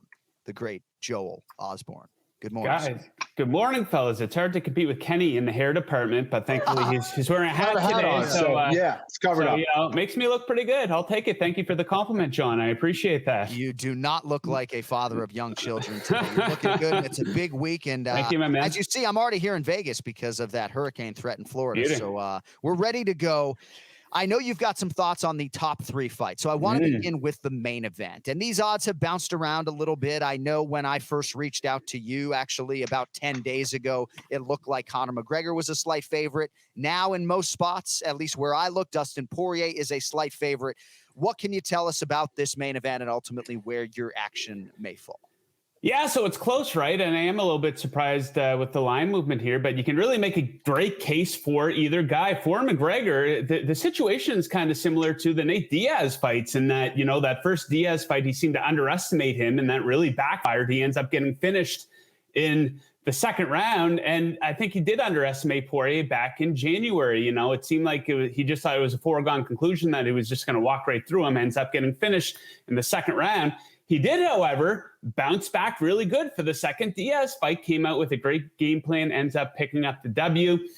So there's some similarities there in terms of the situation. Also, if you picked McGregor in this fight in January, those same reasons still very much exist coming into this fight. McGregor, still one of the best offensive fighters in the sport. Poirier is a guy who does tend to get hit a lot, right? And we do see him in these firefights. So those reasons, you can make a really good case for Conor McGregor. As for Dustin Poirier, he's just a couple of months removed from becoming the first man to ever finish McGregor by strikes. He's also on a great roll here, guys. He's only lost once in the last 5 years. The guy he lost to, the lightweight GOAT, Khabib, so there's no shame in that. And the most important reason, and the reason why I'm picking Dustin Poirier here, is because he is the much more durable fighter. You know, we've seen him in there time and time again, face adversity in the cage, have his back up against the wall, and still being able to perform at a very high level when hurt. I don't think you can say that about Conor McGregor. There's not a whole lot of recent examples of that. You can look at maybe the Chad Mendes fight, maybe parts of the Diaz-2 fight, to be fair. But for Conor, it seems like a fight needs to go to an exact blueprint for him to win. And I don't think Poirier is going to fall into that blueprint, you know. And there's this narrative floating around, rich man can't fight. I do buy into that a little bit. And what I mean by that, I don't think Conor's going to be any less motivated. I don't think he's going to try any less hard. But I do think when his back's up against the cage, maybe he's a little hurt, maybe he's a little tired, it does make it a little bit easier to give in and fold, like we did see in the second round of their fight back in January. And guys, I say all this as one of the biggest Conor McGregor fans that there is. Take my job out of it, take the betting out of it. Conor McGregor's my second favorite fighter of all time, GSP number one. I am Canadian after all. But you got to look at this stuff in hindsight, right? Outside of the 145-pound weight class, Conor McGregor is a 500 fighter. He's just 3-3, and he was finished on 3 occasions. And I do think he's ultimately was hurt when he left the sport at his absolute peak after that masterpiece against Eddie Alvarez. He left the sport to fight Floyd Mayweather, and he had a ton of inactivity in what are supposed to be the prime years of an athlete's career, right? So I think that's hurting him. Like I said, though, still one of the best offensive fighters in the sport. So how do I think it's going to play out? One big takeaway from that first fight, of course, I think we'll see some calf kicks again. Dustin's going to test that out again. But how easy did that takedown come for Dustin Poirier in the opening round of the fight? So I do think maybe he does come out with a wrestling heavy game plan, at least early on, to try to win McGregor, suck some gas out of him a little bit. And, you know, one thing I don't like about McGregor, I am such a big fan, but he comes out like he's trying to tease Poirier a little bit, like first one to shoot's a dusty bitch or something like that I think what he put out. Dude, it's not a boxing match, Conor. Why would Dustin make it easy for you and just stand there and box with you? You know what I mean? So I could see Poirier, you know, the first round at least, going wrestling heavy, tried to tire McGregor. Because what do we always say about McGregor? It's like Francis Ngannou. If you can get out of the first round with him, you know, then your chances improve. So I do think that is the case. I won't be surprised if McGregor wins. Like I said, it's very close, but I think there's more evidence to back the diamond in this one. I like them a lot more as an underdog, though. Joe, a delicious appetizer right before that fight. Gilbert Burns taking on a very tough Stephen Wonderboy Thompson. Both Ian and I picked Wonderboy. How are you picking this fight? Yeah, very tough fight, right? And I absolutely do lean Wonderboy to get the W here, but my best bet for this fight would be for it to go to decision, which you can get at -110, pretty good odds. And Wonderboy, obviously a very unique style, right? And that style tends to dictate the pace of the fights that he's in. And this is the 7 of his last 8 fights going to decision, including 5 5-round fights. And the one fight that didn't go to decision was when he got KO'd by Anthony Pettis. And if you look at what the guys have done since that fight, that looks like just a gigantic outlier in Wonderboy's career, right? So I do think we're in for a long fight. I will be very interested to see what Burns' strategy is coming into this one. I do expect a feeling out process like we do tend to see in Wonderboy fights. That's going to chew up some clock. I think you would expect Burns to go for some takedowns here. And he hasn't been very successful with his takedowns in recent fights, really. Just 3 for 14 in his last 4 fights overall. Wonderboy's takedown defense pretty good, 78% in the UFC. And failed takedown attempts tend to chew up some clock, right? So I hope to see these guys pressing up against the cage a little bit. So, yeah, I do think we're in for a bit of a longer fight. I lean Wonderboy. I just think he's a difficult puzzle to figure out there. But I do see that one going 2 decision minus 110, I think, is a pretty good bet for the co-main. I like that, Joe. Minus 110 for Gilbert Burns and Stephen Waterboy Thompson to go the distance, which means you wouldn't have to pick a winner. Just the fight would have to go 15. All right. One fight that really intrigues me is in the heavyweight division, featured bout here on pay-per-view. Greg Hardy, slight underdog, plus 115 or so against Tai Tuivasa. Will you have action on this fight, Joe? Yeah, I like Tuivasa here coming into this one. I'm not going to come out and make a case for him competing for a title anytime soon, but this is almost more of a fate of Greg Hardy. Greg Hardy, you know, a ton of talent, a ton of raw athleticism, but not a whole lot of evolution here. And Hardy is successful when he's able to overwhelm an opponent. And the opponents that he's been able to overwhelm are guys that haven't had a whole lot of success in the UFC. You take a look at his wins. Maurice Green, he's 1-4 in his last 5 fights. De Castro, 3 straight losses.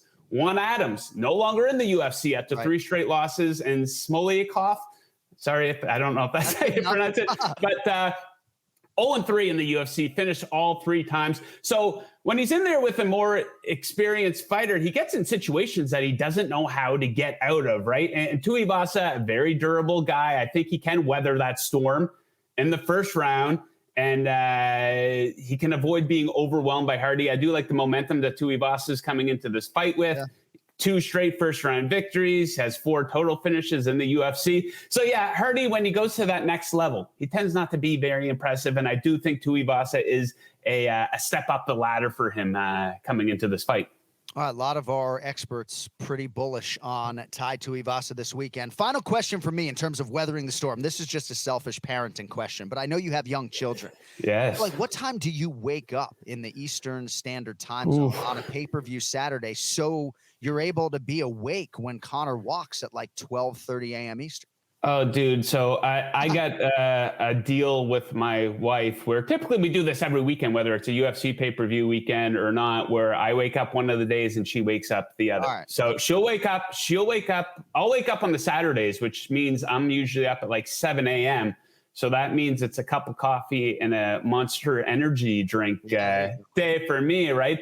And usually when we have a big fight, like I could sleep 3 hours, an hour the night before a Conor McGregor fight, and I'm just on the edge of my seat with my heart beating, right? Just the adrenaline. I always sleep absolutely fucking horribly after a big UFC card too, right? So I'll be sleeping in on Sunday. Pretty good arrangement here at home. So that's what I would recommend to the listeners out there who might be in a similar situation. All right, well, if you want to fade or follow or just ingest his insight on social media at JTFOZ, at Paper Chaser Joe, the great Joe Osborne. Wouldn't be a pay-per-view week without you, buddy. Enjoy the fights this weekend, and we will talk to you in about 3 weeks. Great, guys. Thanks again for having me on. Good luck to you, and good luck to all the listeners out there. Thank you, buddy. How about that hair on Joe Osborne today? I mean, kid's looking good, man. I mean, sometimes he wears a hat with us, but he looks good today. Whoo! All right. So a lot of people were wondering if Ray Longo was going to join us today. We did a Q&A yesterday, or last week, I should say. God, I'm all over the goddamn joint. Did a Q&A last week. Longo was not a part of it. But this is one of the bigger shows we do in advance of a pay-per-view of this magnitude. Let's get to the Ray Longo Minute. It's now time for the Ray Longo Minute. I want you to punch a hole in his fucking chest. That's what I want. The Ray Longo Minute. Starring Ray Longo. The Jon Anik and Kenny Florian Podcast. Yay! Happy 4th of July. They screwed me over again. Well, I thought you were doing a Q&A. That was last week. Wow, I'm a little look at this guy. Caught off guard. Do you like my shirt? Let me see. Oh man, I see Ray Longo faces all over the place now. Yeah. So Tom Gerbasi, and it's great to have Ray Longo with us. So Tom he's Gerbasi, a nice guy, Tom. Yeah. So he bought a T-shirt at AnikFlorianPodcast.com, the Ray Longo face shirt that says "punch a hole in his fucking chest." Right? Yeah. By the way, how late did you go to bed last night? Late. Yeah. It was a Friday weekend. I wish somebody would have told me. I would have definitely been there at 11. No, I apologize So the reason I didn't text you yesterday is that, as you can see, I'm in Vegas. The UFC scrambled to get me out to Vegas early because of Hurricane Elsa. So I was scrambling to just get out here. So I didn't text you yesterday. Oh, shit, man.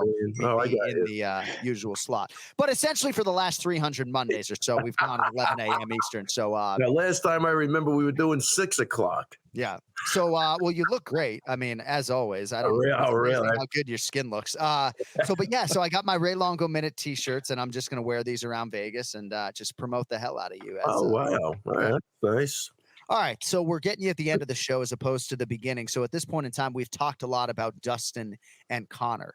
But as we sit here about 5 days out, I just sort of want to get your thoughts on this fight. You could certainly give us a prediction if you want, but interesting circumstance that we went essentially 7 years between meetings 1 and 2, and now we have like 6 or 7 months between meetings 2 and 3.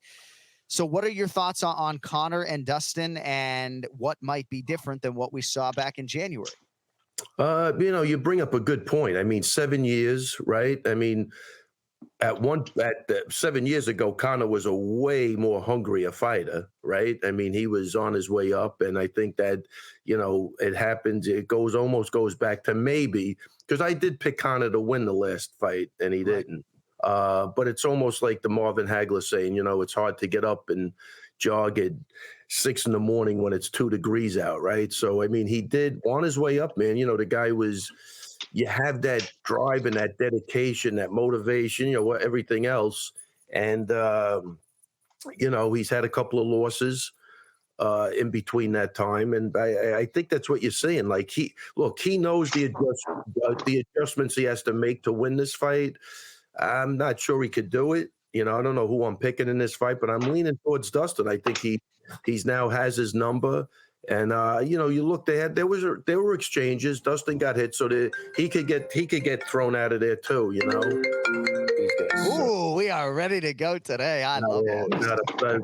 I'm going to get tortured today, but he's trying to do a show. Leave him alone, for Pete's sake. I can't even put it on silent because it somehow still goes through to the computer. But you know what I'm saying? Like, so Conor knows the adjustments he has to make, and I'm sure he's going to make some adjustments. I don't know if it's going to be enough. I mean, Dustin's got a great gas tank. That's probably never going to be there for Conor. You know what I mean? No matter what, because he, it'd be a little better. It should be at 55, but man, it's going to be a tough one, man. I think he's got to get him out early, or that fight it looks the same as it did last time.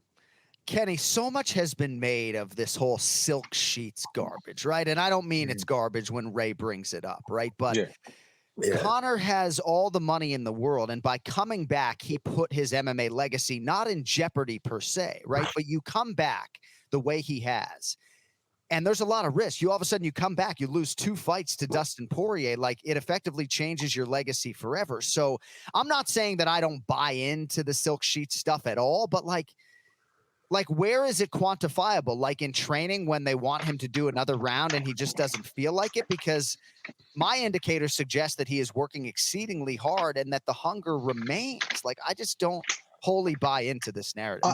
I think that first, his hunger remains, but it remains in the whiskey company. There's a lot going on, John. That's a lot of money to have thrown at you. Silk sheets analogy isn't just about that. It's about the whole, becoming softer thing. You know what I'm saying? Like, I think mentally you're still there. You want that. You're a fighter. That's a given. But are you doing the same things you were doing that got you there? That's the question. Forget about the silk sheets. Are you doing the same things you were doing to get you there? And I'm saying with all the things he's got going on and the lawsuits and the whiskey companies, the money being thrown at him, now he has a kid. He has different responsibilities. That's what it means. It's not just, getting up and doing your road work. There's a whole combination of things that I think we could point out a lot of cases of that. But I'm sorry, it just had that on my head. No, absolutely. And I think, besides Ray's point, and I guess I'll go a little bit further on it, I think he's absolutely correct. I think that it is a very different dynamic preparing for a fight when you have all of those things around you than you did when you were first starting.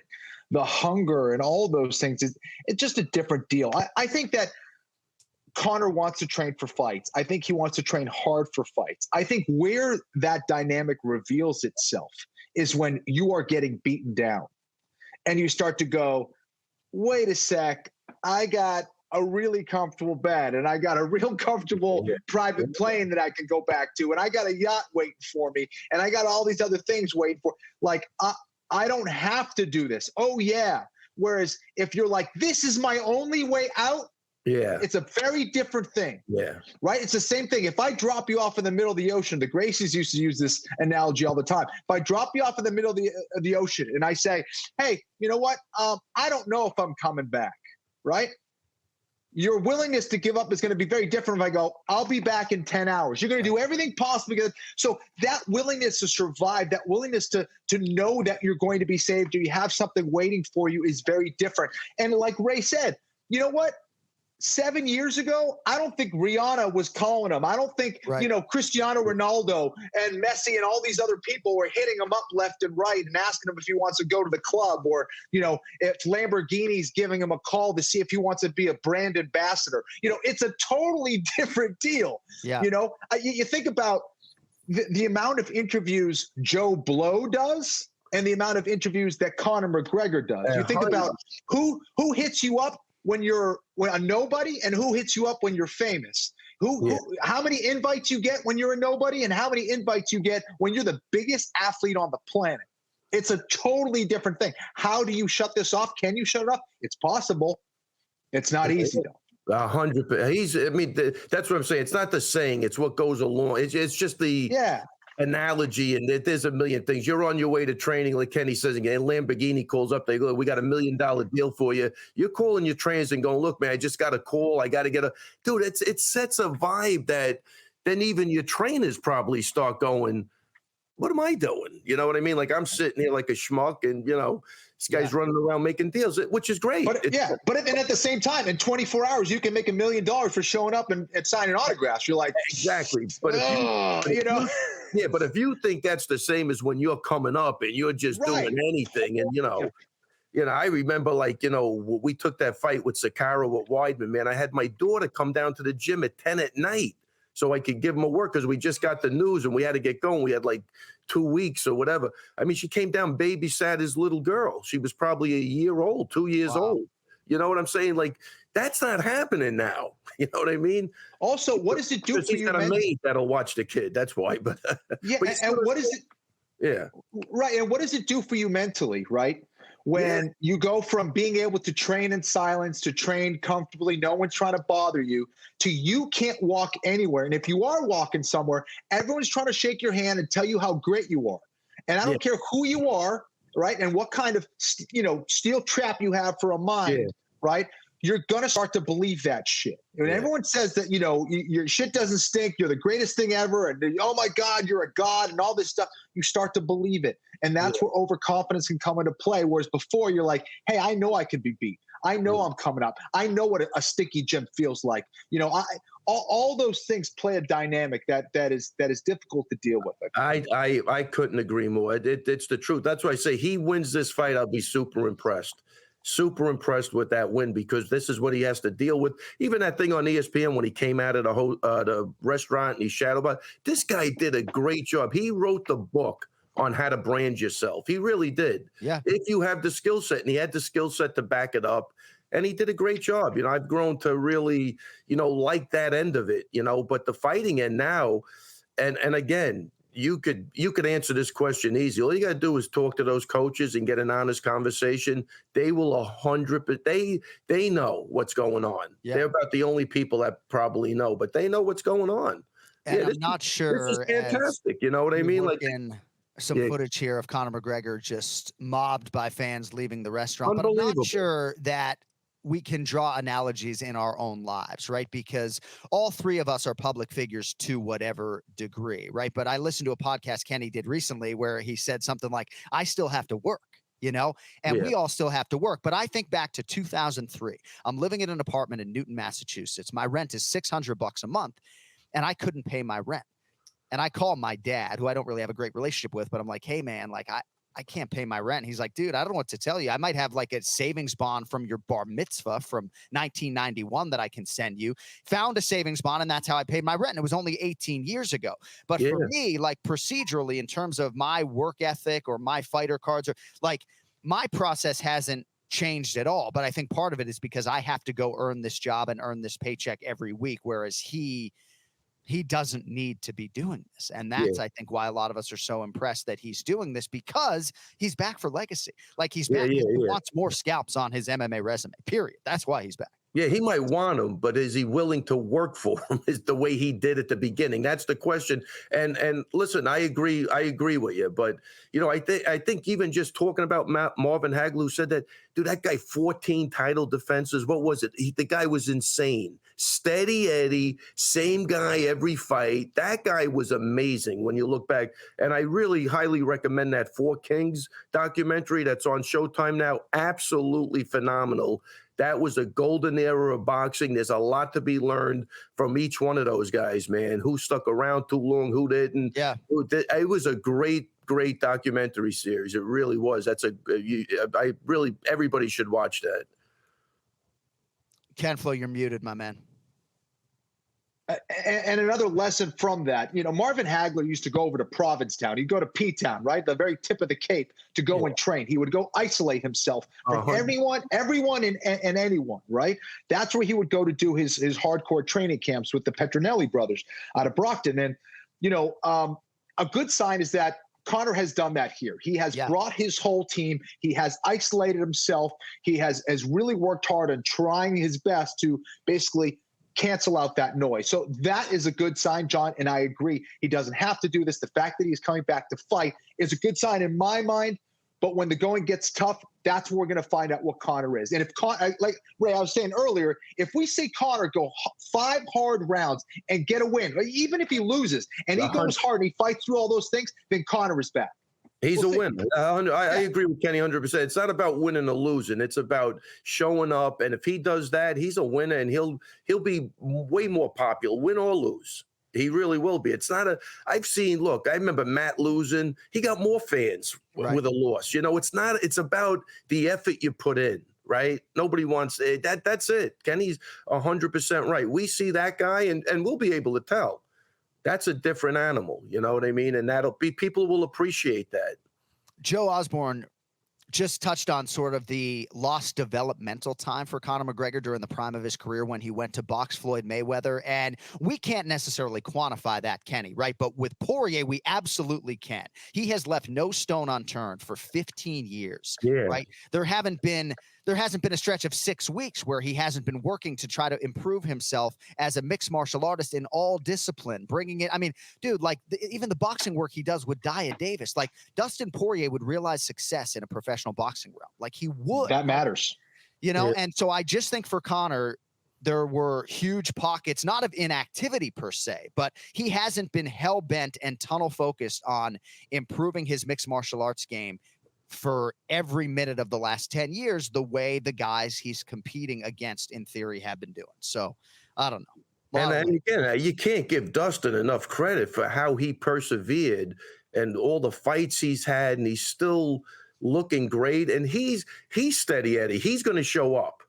You know what I mean? So he's definitely showing up. That's a tough one, man. Because again, I picked Conor to win the last time. This time he's got to make some adjustments, but those adjustments, I think at this point in his career, might be asking too much. I don't know. All right, 2 other things on UFC 264 that I want to get to. So Sugar Sean O'Malley needed an opponent. Louis Smolka had staph infection. Right. And I know Sean O'Malley has talked at times about wanting to maybe fight opponents based upon what he's being paid, that if you want me to fight Dominic Cruz, then rip up my contract and pay me something that is more commensurate with fighting a former 2-time UFC bantamweight champion. But I was very encouraged when Sean O'Malley called out Ricky Simone to step in, because Ricky Simone had thrown his name in the hat, not unlike your guy Merab Dwalish-Willie had.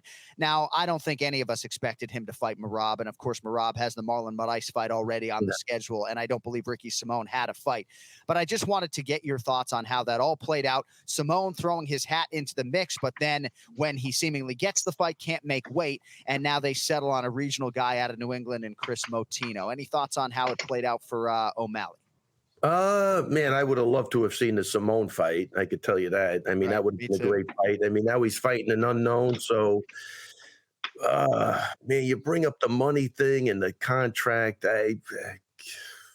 Where you want to go? I mean, can you blame the guy? But at this stage of his career, I think he should be fighting and let the chips fall where they are. They seem to have worked out for a lot of other people that had talent and had charisma and had, a sideshow like he has. So if you really believe in yourself, I think at this stage he had to go for it.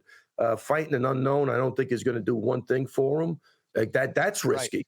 Right. That's right. Really, because even if he doesn't get rid of this guy right away, see, it's almost the opposite of Conor. If he goes 5 hard rounds, but if this guy goes 3 rounds with an unknown and it's, kind of close, it's going to be a negative on him. So that stuff's the contract stuff is really tough though, man, if that's what he's thinking. But I would have loved to have seen a Ricky Simone fight. And obviously I would have loved to have seen a Merab fight, but I didn't think that was, he's got to concentrate on Marlon, man. That's what he's got to do. I did not expect O'Malley to land on the name Ricky Simone, right? I was super impressed that he was willing to fight Ricky Simone. But Ken-Flo, sometimes I feel like O'Malley can't win because he calls for the Simone fight, and then everybody says, yeah, he knows Ricky Simone is out of shape, and that's why he wants the fight. And it's like, well, hey, man, like Simone is still an offensive force, and I think stylistically an interesting, if not super challenging matchup for Sean O'Malley. So to me, I was very much encouraged that Sean called out Ricky, even though Simone wasn't able to make the walk, So I don't know. Yeah, he's in a weird spot because everybody, he's got so much hype behind him. Everybody wants to attack him. And, if you were developing a guy, this is a good fight for him. You know what I mean? How many fights does O'Malley have in the UFC? I can look it up for you. I mean, he's 13-1 overall, maybe 5 or 6, Yeah, 5 or 6. So he's good, man. He's a talented kid. So the fights he gets are going to be very important, in his growing process. You know what I mean? 6 fights in the UFC for Sugar Sean O'Malley, who I don't believe is ranked right now. So. I got that saying, cream always rises to the top. Sometimes you can't stop. Nobody was stopping Conor on the way up. It just was in the cards, man. You know what I mean? And if this kid's the real deal, nobody will stop him. But he's already been stopped. You know what I mean? That's the problem. So he's got a long way to go. But he is super talented. He's got the height. He's got, his boxing skills look awesome to me. So I definitely like him. But this fight, seeing him fight a guy, from a newcomer, I don't think was a good move. And the Lewis Smolka fight didn't make a whole lot of sense to me. Essentially fighting a blown up flyweight, skilled, no doubt about it, UFC credentialed, but fighting a blown up flyweight when you're trying to chase the bantamweight top 15 just didn't make a whole lot of sense. And that's why I got so excited at the possibility of a fight between him and Ricky Simone. All right, we'll get you out of here on this, Ray. Couple guys who you really like. WB, Stephen Wonderboy Thompson taking on Gilbert Durinho Burns. I'd imagine you feel like this is a pretty good matchup for Wonderboy. What do you think about the co-main event? Yes, I think it's going to be he's going to do the same thing he always does. He's going to keep him on the outside. He's going to pick him apart. I think it'll be similar to the Luque fight, but I think he'll get Burns out of there.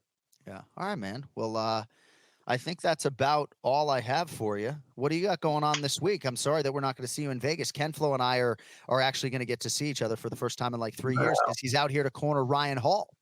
Oh, wow. Oh, man. Is Ryan Hall, who's he fighting? He's fighting Ilia Topuria, undefeated kid who trains out of Spain. He's a Georgian kid. Tough fighter, yeah. And they finally, this poor guy's finally got a fight. It's another guy. It's been one thing or another, man. He's got no luck at all. Blood tests or So, anyways, we're good. We're ready. Good. Good luck with that, man. Thank you. Yeah, that's it, man. I wish I was there because I think extra rounds is going to be there too. Wow. How about I couldn't that? get out of this show without, I don't even know. But anyway, I got a kid, Austin Halleck, fighting. Man, I hope there's nobody else fighting this Saturday. He's an amateur, but it'll be his first MMA fight. And he's been helping all the pros. He's a young kid, maybe 20 years old, and he looks absolutely phenomenal. So I'm psyched on that. And then we'll sit down and we'll watch the big fight card, UFC. Well, you look good. You look lean and mean. You look like you had a nice 4th of July. Thanks for the birthday text, by the way. Do you see the nice post Kenny Florian about me on Instagram? On my birthday? They're so nice. My wife was like, "Man, that Kenny post was really something." Wait, I hope did I at least comment on it? No, let me say something. No, you missed my birthday completely. Not unlike I didn't miss it completely. The UFC. You know, Brittany Palmer's birthday is big news. Bruce Buffer, Joe Rogan. We ain't sharing. Wow. That's just totem pole. That's just where I stand. I'm not on the Dana White list of people who get a birthday shout out from. Didn't I speak to you last year? Listen, I'm getting old, man. My brain is absolutely fried. Quite all right. And when you get to be closer to 50 than 30, you actually hope that people forget. Start to forget. Yeah. But hey, it's great to see you, and we'll be back next Monday. I'll be sitting at the same goddamn Residence Inn. Oh man, wait, is the quarantine still the same deal? I don't know about the quarantine. I can tell you that for vaccinated individuals, we don't have to test. Well, really? Right? So that's what I hear, we don't even need to wear a mask, is what I'm hearing. No mask. No mask. How diligent are they looking at whether or not those cards are for real or not? Do they have vaccination cards? Yeah, do they have an expert on that, or can you show them? Yeah, it's just like a cardboard thing with someone's signature on it. I mean, it's nothing fancy. If I brought a piece of paper with my wife signing off saying I was vaccinated, you think that would be okay? Or yeah, 20 of it? It's like a note from your parent for why you missed homework or something, right? Yeah. But wouldn't that be something if we're still quarantined on Friday night before doing a show with 20,000 people at T-Mobile Arena on Saturday? But I think we're free and clear. Well, hey, thanks for taking the call today. Sorry that I didn't give you more notice, but always great to see your shining face. Go through that whole thing again. We've been doing the show at 11 o'clock for 3 years. Yeah, well, it's our 307th episode. It's usually Monday at 11 a.m. Eastern. But what happened last? I was sitting here at my computer with my thumb up my ass. I texted you last week. I texted you. I texted you in advance of the show saying that, hey, we're just doing a Q&A with the fans. We won't need you today. Yeah, I thought you didn't say we won't need you. You said we're doing a Q&A. I thought I was involved. I was sitting here with my popcorn. I had a cup of tea with me. I was waiting. Serious? You know how many questions I got? That was the case. I'm gonna. Oh my God. I tell you, I'm sending the army after you, man. Birthday. Oh my God. I might have to release the dogs. Maybe my communication could have been more clear, but I said this was at 8:11 a.m. last Monday. Hey, just a heads up, no show today. We're just doing a 30-minute Q&A. And you wrote, "Okay, thanks." But Kenny, more clear. So you thought it was a Q&A. You're like, "Oh, no show, but I'm going to be a part of the Q&A." Right, exactly. I'll be a part of the Q&A. And then one of my guys told me, I guess you got fucked again. That's what I heard when I got in the gym. I guess you got fucked over again. This guy's crying about his birthday. I'm sitting here at the computer waiting to get a question. I'm looking at a blank screen. You think that's cool? You get oh my God. The nerve on this guy. You get a pain in your heart when you say that. You get a little pain in your heart when you say that. Doesn't my shirt speak volumes? I'm wearing your fucking name on my shirt all around Las Vegas today. I don't even believe it. Ray, you must have. I mean, at least it doesn't matter. You weren't being a part of the show. You were working on that tan at least every day this week. Yeah. Look at that thing. That thing is. He's getting a belated birthday late. I feel absolutely horrible about it. Hey, I was bringing up our researcher Tom Gerbasi though, wearing the T-shirt, punch a hole in his fucking chest, right? AnikFlorianPodcast.com. So he's at a Barnes and Noble on my birthday, incidentally, on July 3rd, and he said somebody came up to him and was like, "That's an Anik and Florian podcast T-shirt. I listen to those guys every week." Gerbasi was like, "Wow, I didn't expect you to recognize the T-shirt so quickly. They just went on sale." And he just looked at him. He said, "Ray Longo, of course, New York legend at Barnes and Noble in Brooklyn, New York." So no, I heard there's a lot of guys just buying those shirts, young guys, just so they go out to a bar. They're getting laid a lot easier now with that shirt on. Seriously, Ray, that's what I heard. I heard one of my guys. Dude, I got late. I haven't been late in a month. I'm just glad I've already ordered my. It's going to be a fluorescent green Lamborghini is the one that I've picked out with all the Ray Longo merchandise we've been selling. I got mine already picked out. Thank you, Ray. You guys are the. Let me tell you something. You know that saying, "With friends like you, who needs enemies?" I mean, this is horrible at this point. Well, and rest assured. I think I'm going to go. I'll let you look at it. I'll give you a ride in it. I'll give you a ride in it one day. How's that? No, maybe that's how I give back. Well, you know what? When I see, I'll wax it for you, just to add it. Well, for you. I vowed to be better about the communication heretofore. We're definitely going to send you a check. And one thing I say in total seriousness right here, Ray, your T-shirt with punched a hole in his fucking chest is far and away the bestseller on the website. You know, I don't know if it's sort of a shot at me and Ken-Flo. I mean, the album cover, the Anik and Florian podcast with us mean mugging with the parental advisory, explicit content, those have sold exceedingly well as well. But the Ray Longo merch consistently sells better than anything with our names on it. Kenny, I got to get an accountant to audit this whole process. No. We're good. I got to clean up the books a little bit. If you know what I mean. I got a good forensic accountant. He'll be over there next week. While you're in Vegas, they'll be ripping apart your house, looking at your heart. Oh man, we're in trouble. Thanks for your myriad contributions to the show, and we'll talk to you next week. All right. I wish I was a man, Ray. I feel left out again. One of these days we'll do a show when we're all in person together. So. Yeah, I'm starting to feel like Rodney Dangerfield on this show. I get no respect. We'll fly Ray down to Florida for the PFL playoffs, so we'll get the whole band together. Yeah, there we go. All right, guys, listen, man, enjoy the rest of the weekend. I love you guys, and I will talk to you soon. Take it easy, man. You're right. Bye. Great. Ray Longo every week here on the Anik and Florian podcast. All right. Don't forget AnikFlorianPodcast.com. If you do want the merchandise, there is a Teespring store there.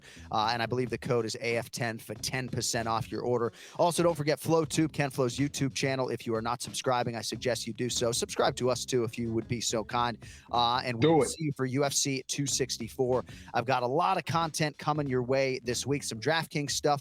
Hoping to launch our first anecdotes with DraftKings this week. We also will have UFC Live for you on Friday, and I believe we're going 2 full hours on ESPN and not ESPN2. And of course, a massive pay-per-view beckons this weekend. Ken-Flo, you're flying out Wednesday, so I'll see you in a couple days. Yeah.